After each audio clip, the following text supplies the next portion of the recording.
Assalamualaikum warahmatullahi wabarakatuh. A'udzubillah, bismillah, alhamdulillah, assalatu wassalamu ala rasulillah, Sayyidina Muhammad ibn Abdillah, wa ala alihi wa sahbihi wa mawalah. Amma ba'du, ibadat tahiyah. Qala al-musannif rahimahullahu ta'ala wa nafa'ana bi'ulumihi. Insyaallah dalam pertemuan kali ini kita masih sama-sama akan membahas pentingnya niat di dalam mencari ilmu. Hadirin rahimakumullah, di sini dikatakan wa man wajada ladzatal ilmi, dan barang siapa yang menemukan nikmatnya ilmu atau lezatnya ilmu, wala amali bihi, dan mengamalkan ilmu, qallama yarghabu fi ma 'indan nas, maka dia tidak akan tertarik dengan apa yang ada pada diri orang lain. Hadirin rahimakumullah, jelas di sini bahwa orang yang benar-benar sudah merasakan nikmatnya ilmu, mengamalkan ilmu, tidak akan terganggu dengan hal yang lain yang bersifat duniawi.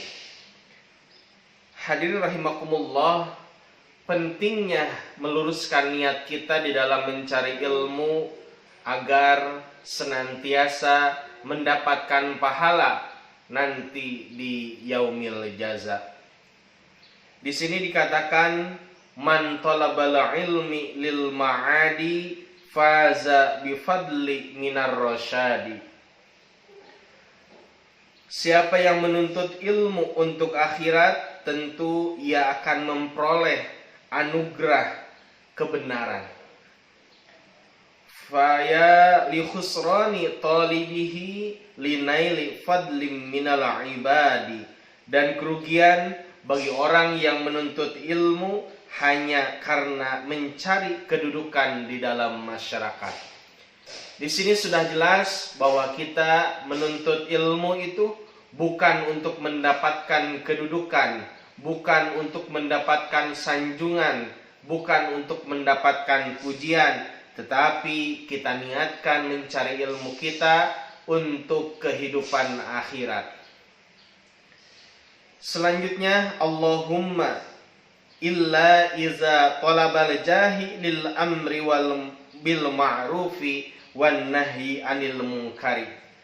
Kalaupun misalkan suatu saat kita semua mencari ilmu karena kedudukan di dalam masyarakat, menjadi tokoh agama dan lain sebagainya, itu diperkenankan apabila tujuannya untuk melakukan amar ma'ruf nahi munkar, memerintah kepada kebaikan dan mencegah terhadap kejahatan. Wa tanfizil haqqi, kemudian juga untuk melaksanakan kebenaran. Wa ijazid dini, dan untuk menegakkan agama Allah, ya.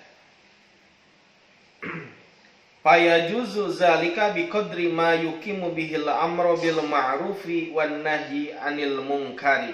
Itu diperbolehkan selama kedudukan yang dicari, ya, untuk melaksanakan amar ma'ruf dan nahyi munkar. Hadirin rahimakumullah, sekali lagi mari kita sama-sama luruskan niat belajar kita untuk kepentingan akhirat, bukan untuk kepentingan dunia semata. Dan mudah-mudahan kalaupun kita mencari ilmu yang bersifat duniawi, mudah-mudahan bisa sampai pahalanya bisa kita temukan nanti di akhirat dengan niat yang baik. Kemudian yang selanjutnya, wayam bagi li talibil ilmi, dan seharusnya bagi orang yang sedang mencari ilmu atau pelajar, ayyatafakkaro fi zalika, harus memikirkan dalam mencari ilmunya. Fa innahu, karena sungguhnya dia yata'allamul ilma, mempelajari sebuah ilmu, bijuhdin kasirin, dengan kesungguhan yang amat banyak. Jadi ketika kita mencari ilmu harus didasari dengan sungguh-sungguh supaya kita berhasil. Tidak salah ketika dikatakan manjadda wajada. Siapa yang bersungguh-sungguh maka dia insya Allah akan berhasil. Fala yasrifuhu ila dunya al-hakirati al-qalilah. Dan janganlah menggunakan atau mentasarrufkan ilmu hanya untuk kepentingan dunia semata, al-qalilati yang kecil, al-faniyati yang fana ataupun yang rusak. Rugi kalau mencari ilmu hanya untuk urusan dunia saja. Tapi kita harus mencari ilmu bukan hanya untuk urusan dunia, tapi bagaimana ilmu kita menyampaikan apa yang kita kerjakan ketika dunia sampai ke akhirat nanti pahalanya. Di sini dikatakan dalam sebuah syair, hiyad dunya aqallu minal qalil wa 'ashikuha azallu minaz zalil.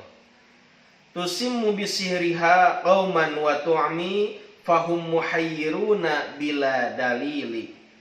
Dunia itu lebih sedikit dari yang sedikit. Orang yang terpesona kepada urusan dunia adalah orang yang paling hina.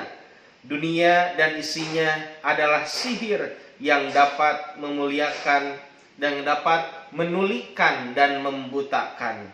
Mereka kebingungan tanpa petunjuk. Di sini sudah jelas hadirin rahimakumullah bahwa dunia yang anggap kita besar padahal kecil di hadapan Allah Subhanahu wa taala. Urusan akhirat yang anggap kita kecil padahal sebetulnya besar di hadapan Allah Subhanahu wa taala.